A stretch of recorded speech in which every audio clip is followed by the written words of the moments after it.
कार्यक्रम में उपस्थित केंद्रीय मंत्रिमंडल के मेरे साथी श्री जगत प्रकाश नड्डा जी, मनसुख मांडविया जी, प्रताप राव जाधव जी, श्रीमती अनुप्रिया पटेल जी, सुश्री शोभा करंदलाजे जी, संसद में मेरे साथी इसी क्षेत्र के सांसद श्री रामवीर सिंह बिधूड़ी जी, विभिन्न राज्यों से वर्चुअल माध्यम से जुड़े माननीय राज्यपालगण, माननीय मुख्यमंत्रीगण, सांसदगण, विधायकगण, अन्य सभी सम्मानित जनप्रतिनिधि, देश के विभिन्न भागों से स्वास्थ्य संस्थानों से जुड़े डॉक्टर, वैद्य, आयुष और हेल्थ प्रोफेशनल्स, स्वास्थ्य व्यवस्था से जुड़े लाखों भाई और बहनों, all India institute of Ayurveda के सभी डॉक्टर्स एवं कर्मचारी, देवी और सज्जनों,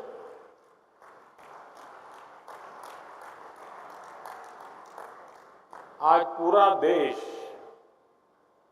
धनतेरस और भगवान धन्वंतरी की जयंती का पर्व मना रहा है। मैं आप सबको धनतेरस और धन्वंतरी जयंती की बधाई देता हूं। आज के दिन देश में बहुत बड़ी संख्या में लोग अपने घर के लिए कुछ न कुछ नया खरीदते हैं। मैं विशेष रूप से देश के व्यापारी साथियों को भी शुभकामनाएं देता हूं। आप सभी को भी दीपावली की भी अग्रिम शुभकामनाएं।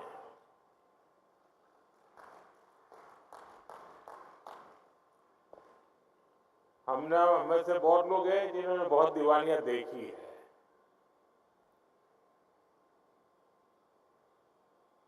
लेकिन दिवालियां भले देखी हो, ये दिवाली ऐतिहासिक है। आपको लगेगा कि भाई इतनी दिवाली देख करके तो बाल सफेद हो गए और मोदी जी ये ऐतिहासिक दिवाली कहां से लाए।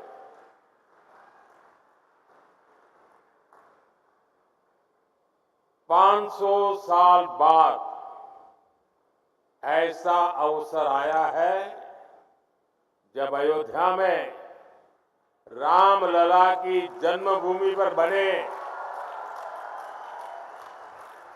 उनके मंदिर में भी हजारों दीप जलाए जाएंगे।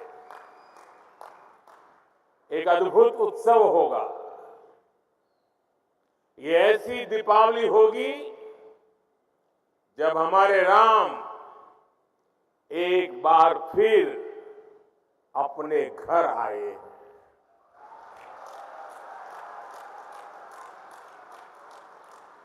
और इस बार ये प्रतीक्षा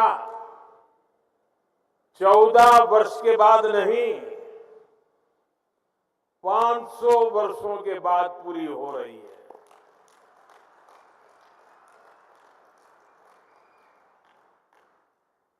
साथियों, धनतेरस के दिन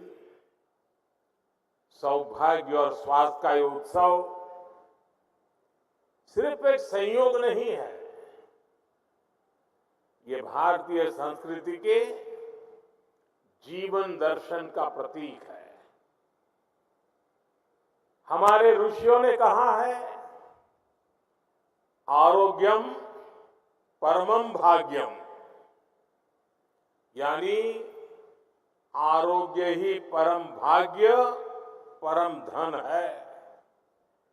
कहते ही हैं हेल्थ इज वेल्थ, यह प्राचीन चिंतन आज आयुर्वेद दिवस के रूप में पूरी दुनिया में छा रहा है।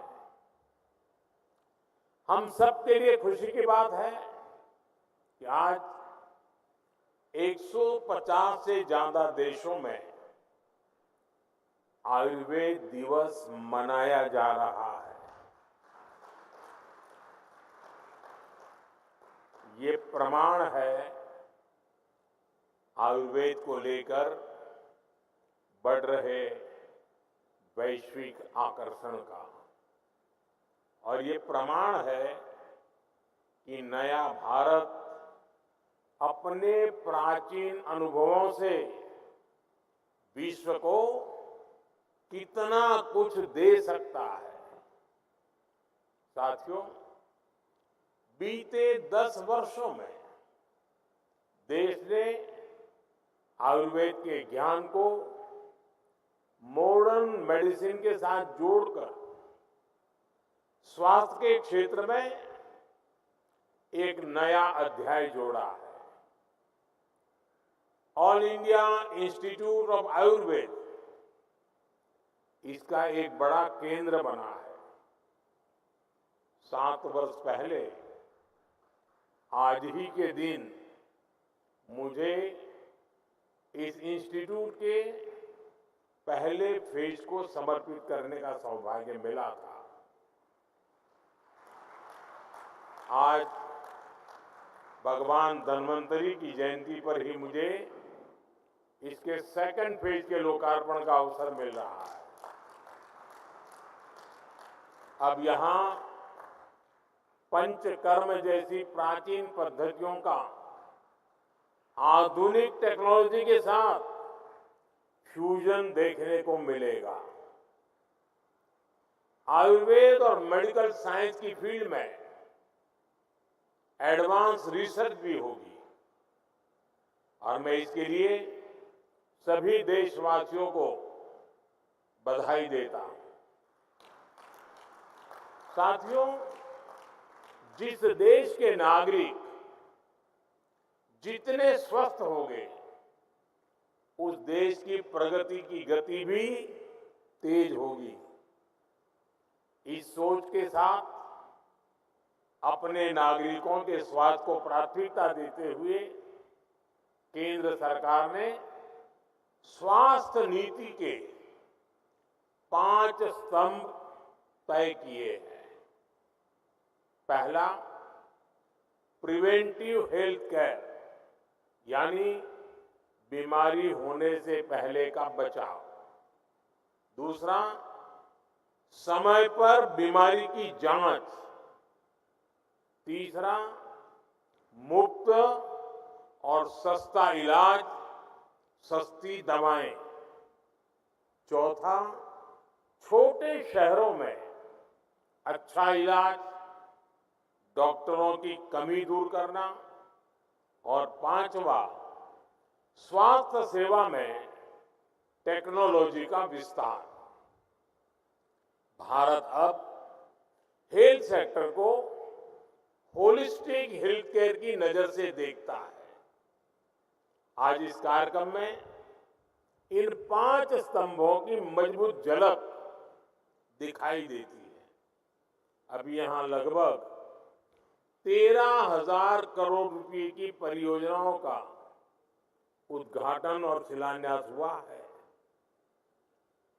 आयुष स्वास्थ्य योजना के तहत 4 सेंटर ऑफ एक्सीलेंस,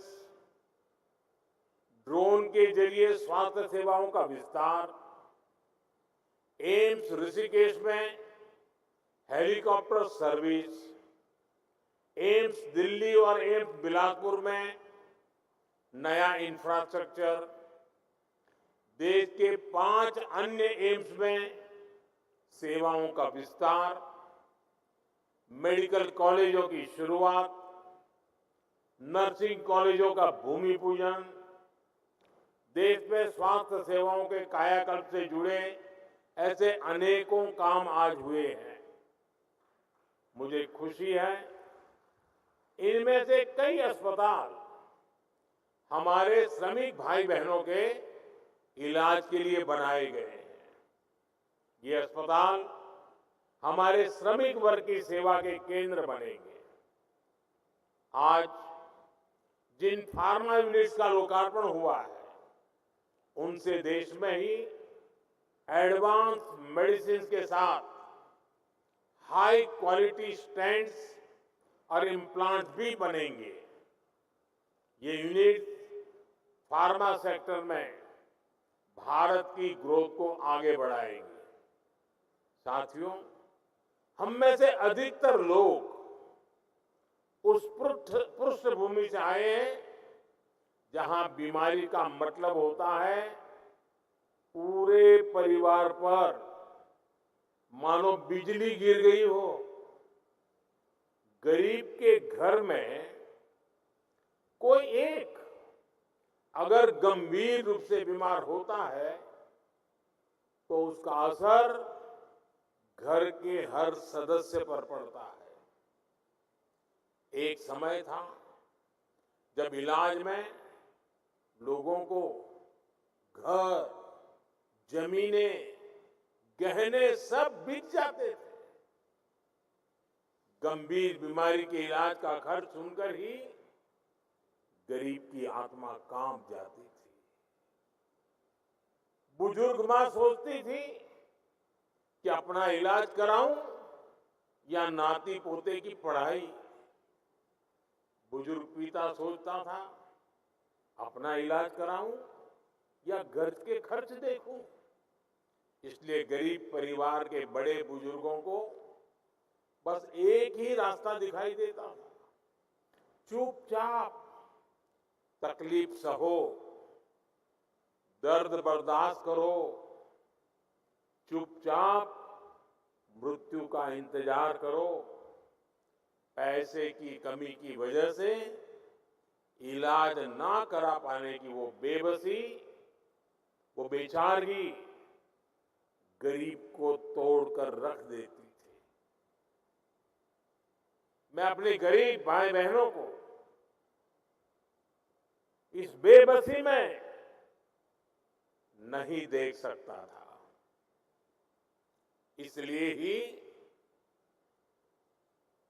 उस संवेदना में से, उस दर्द में से, उस पीड़ा में से मेरे देशवासियों के प्रति पूर्ण समर्पण भाव में से आयुष्मान भारत योजना ने जन्म लिया है।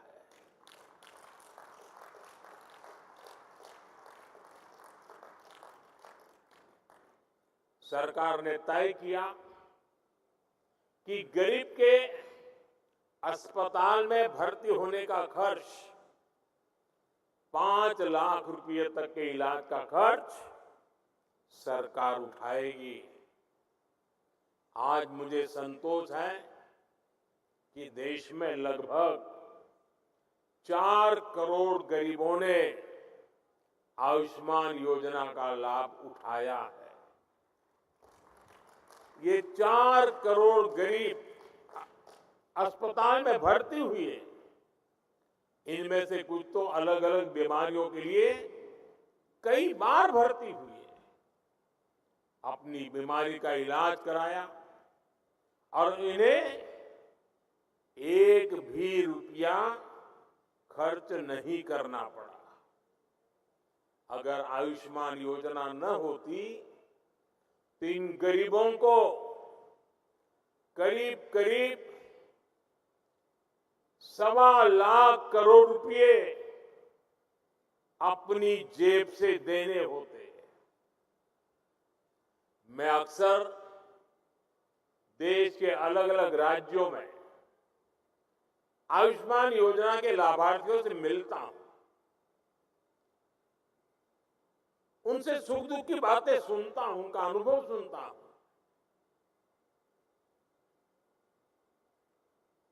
और बात करते हुए उनकी आंखों में से जो खुशी के आंसू छलकते हैं, वो आयुष्मान योजना से जुड़े हर व्यक्ति के लिए हर डॉक्टर के लिए, हर पैरामेडिकल स्टाफ के लिए किसी आशीर्वाद से कम नहीं होते।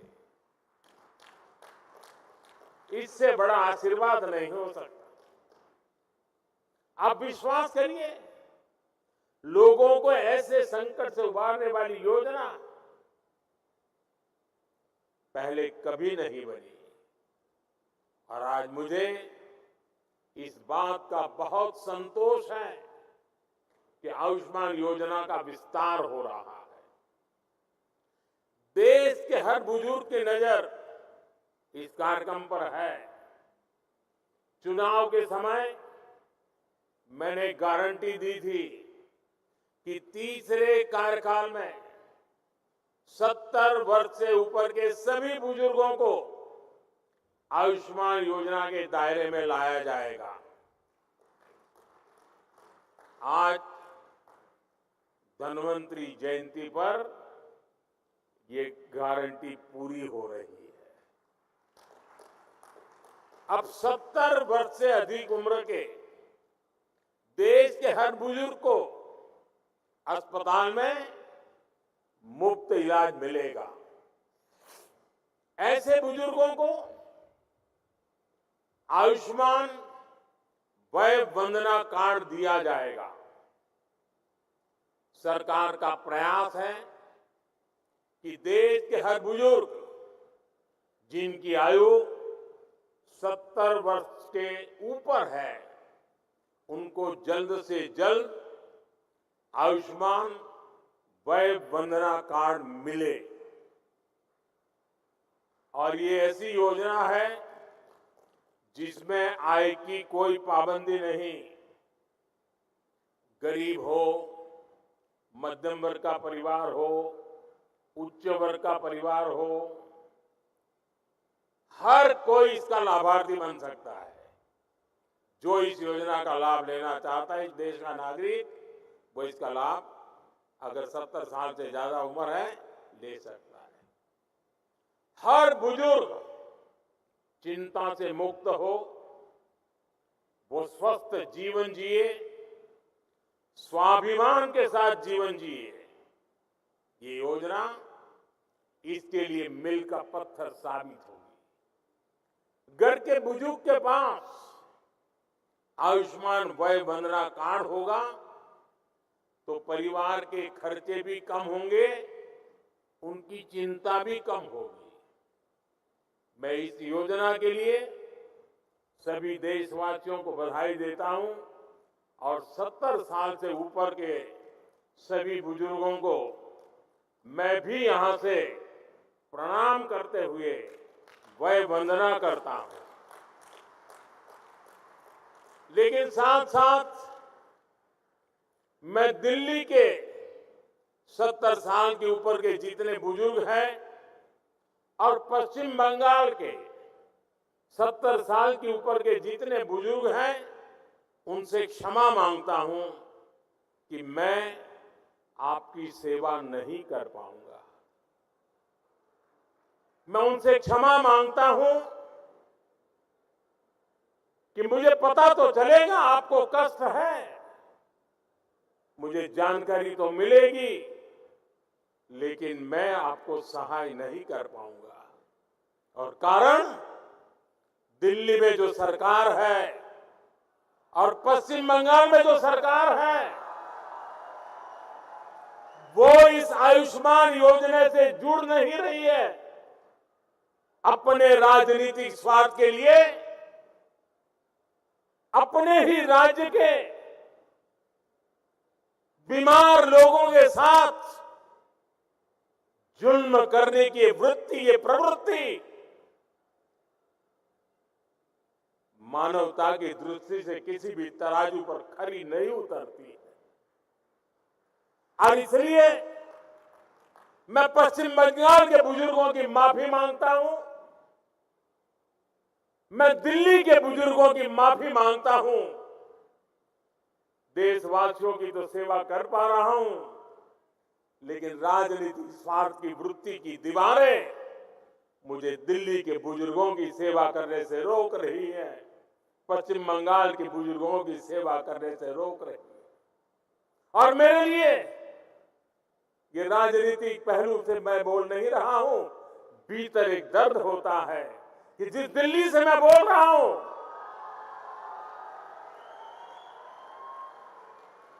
दिल्ली के भी बुजुर्ग मेरी बात सुनते होंगे।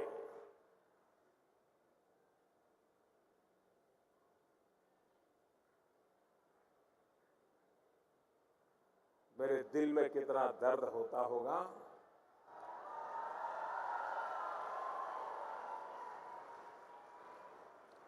मैं शब्दों में बयान नहीं कर पाऊंगा। साथियों, गरीब हो, मध्यम वर्ग हो, सभी के लिए इलाज का खर्च कम से कम हो, ये हमारी सरकार की प्राथमिकता रही है। आज देश भर में 14,000 से ज्यादा पीएम जन औषधि केंद्र इस बात के साक्षी हैं कि हमारी सरकार कितनी संवेदनशीलता से काम कर रही है। जन औषधि केंद्रों पर 80% डिस्काउंट पर दवाइयां मिलती है। अगर ये जन औषधि केंद्र ना होते तो गरीबों को, मध्यम वर्ग को अब तक जो दवाइयां बिकी है उसके हिसाब से मैं कह सकता हूं कि 30,000 करोड़ रुपया उनका दवाइयों के लिए ज्यादा खर्च हुआ होता, उनके 30,000 करोड़ रुपए बचे क्योंकि जन औषधि केंद्र से दवाई मिली, 80% डिस्काउंट में मिली। आप जानते हैं, हमने स्टेंट और नी इम्प्लांट में जैसे उपकरणों को सस्ता किया है। अगर ये निर्णय भी ना लिया होता तो सामान्य मानवी पर, जिन्होंने ये ऑपरेशन करवाए हैं, उनको 80,000 करोड़ रुपए ज्यादा खर्च करना पड़ता। ये हमारे प्रयासों का परिणाम है कि उनके 80,000 करोड़ रुपए बचे हैं। मुफ्त डायलिसिस की योजना से भी लाखों मरीजों का हजारों करोड़ रुपए का खर्च बचा है। हमारी सरकार जानलेवा बीमारियों से रोकथाम के लिए मिशन इंद्रधनुष अभियान चला रही है। इससे न सिर्फ गर्भवती महिलाओं की जिंदगी बच रही है, नवजात शिशुओं का जीवन बच रहा है, बल्कि वो गंभीर बीमारियों की चपेट में आने से भी बच रहे हैं। मैं अपने देश के गरीब और मध्यम वर्ग को महंगे इलाज के बोझ से बाहर निकाल कर ही रहूंगा और देश आज इसी दिशा में आगे बढ़ रहा है। साथियों, आप जानते हैं, बीमारी से होने वाली परेशानी और रिस्क को कम करने के लिए सबसे जरूरी होती है टाइमली डायग्नोसिस। अगर कोई बीमार होता है तो उसे जल्दी जांच की सुविधा मिले, जल्दी इलाज शुरू हो सके। इसके लिए देश भर में 2 लाख से ज्यादा आयुष्मान आरोग्य मंदिर खोले गए हैं। आज इन आरोग्य मंदिरों पर करोड़ों लोगों की कैंसर, ब्लड प्रेशर, डायबिटीज जैसी बीमारियों की आसानी से जांच हो पा रही है। आसानी से जांच की वजह से लोगों का इलाज भी समय पर शुरू हो रहा है और समय पर शुरू हुआ इलाज भी लोगों के पैसे बचा रहा है। हमारी सरकार स्वास्थ्य के क्षेत्र में टेक्नोलॉजी का ज्यादा से ज्यादा इस्तेमाल करके भी देशवासियों के पैसे बचा रही है। ई संजीवनी योजना के तहत अब तक 30 करोड़ लोग, यह आंकड़ा छोटा नहीं है, 30 करोड़ लोग मान्य प्रतिष्ठित डॉक्टरों से ऑनलाइन परामर्श ले चुके हैं। डॉक्टरों से निशुल्क और सटीक परामर्श मिलने से भी उनके बहुत पैसे बचे हैं।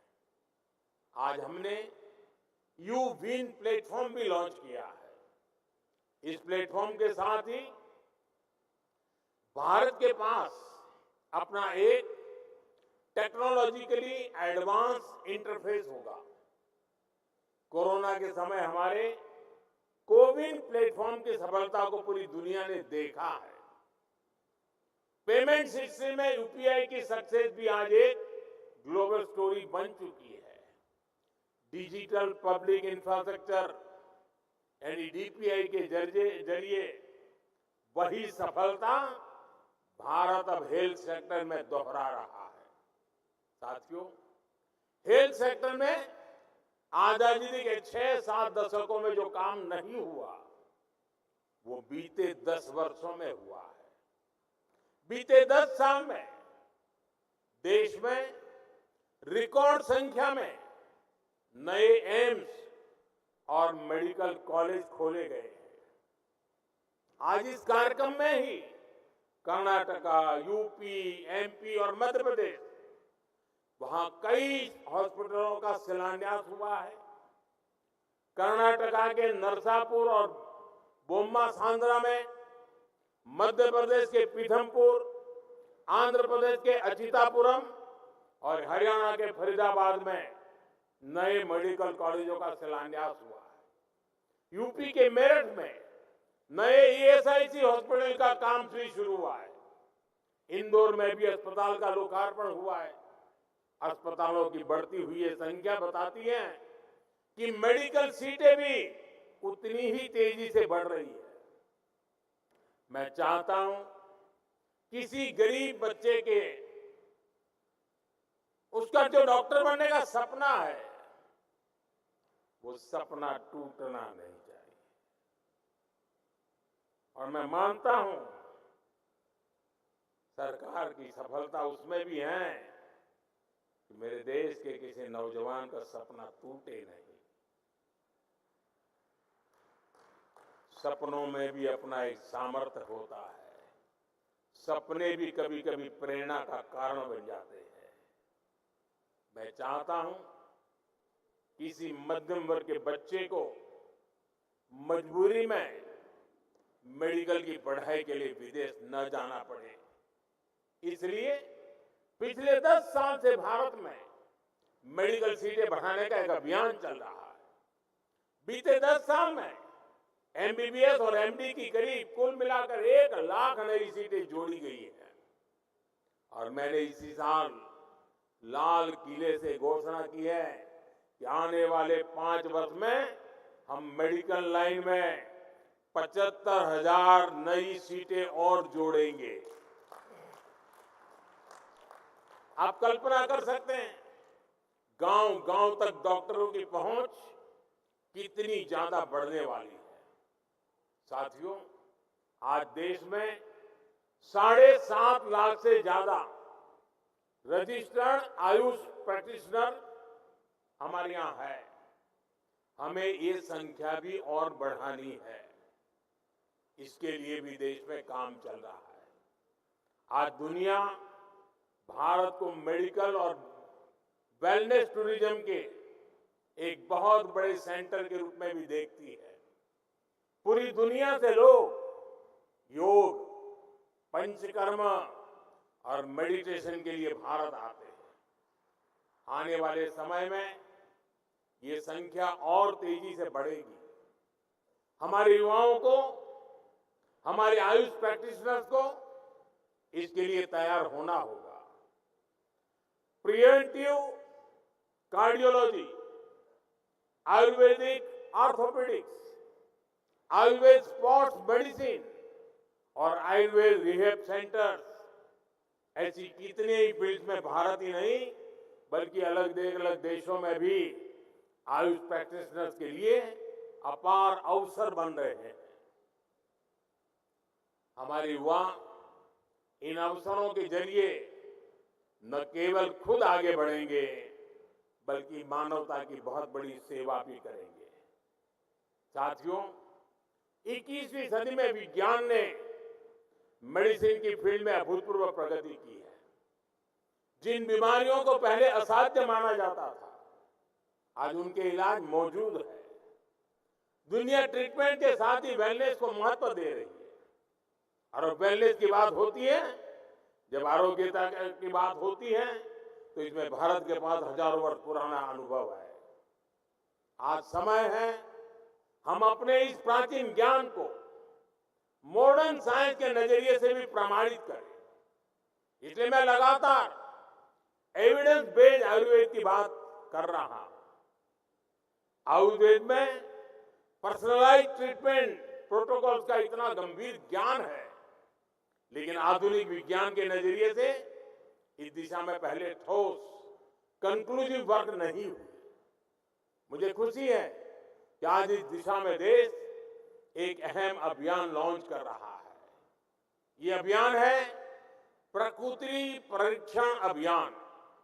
ये प्रकृति परीक्षण अभियान, क्योंकि हम देखते हैं कोई पेशेंट होगा, आयुर्वेद के कारण अच्छा हो गया, परिणाम दिखता है, प्रमाण अवेलेबल नहीं होता है।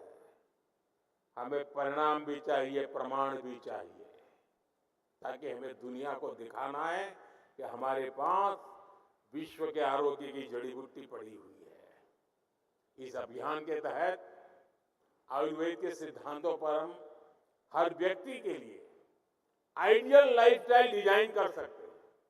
हम बीमारियों के आक्रमण से पहले ही उन लोगों के लिए रिस्क एनालिसिस कर सकते हैं। मैं मानता हूं इस दिशा में सकारात्मक प्रगति हमारे हेल्थ सेक्टर को पूरी तरह से रीडिफाइन कर सकती है। हम पूरी दुनिया को हेल्थ केयर का नया पर्सपेक्टिव दे सकते हैं। साथियों, आधुनिक मेडिकल साइंस की सफलता का एक और बड़ा कारण है हर प्रिंसिपल का लैब वैलिडेशन। हमारे ट्रेडिशनल हेल्थ केयर सिस्टम को भी इस कसौटी पर खरा उतरना है। आप देखिए, अश्वगंधा, हल्दी, काली मिर्च, ऐसी कितनी हर्ब्स हम पीढ़ी दर पीढ़ी अलग अलग उपचारों के लिए इस्तेमाल करते आए हैं। अब हाई इंपैक्ट स्टडीज में उनकी उपयोगिता साबित हो रही है। इसलिए आज दुनिया में अश्वगंधा जैसी औषधियों की मांग तेजी से बढ़ी है।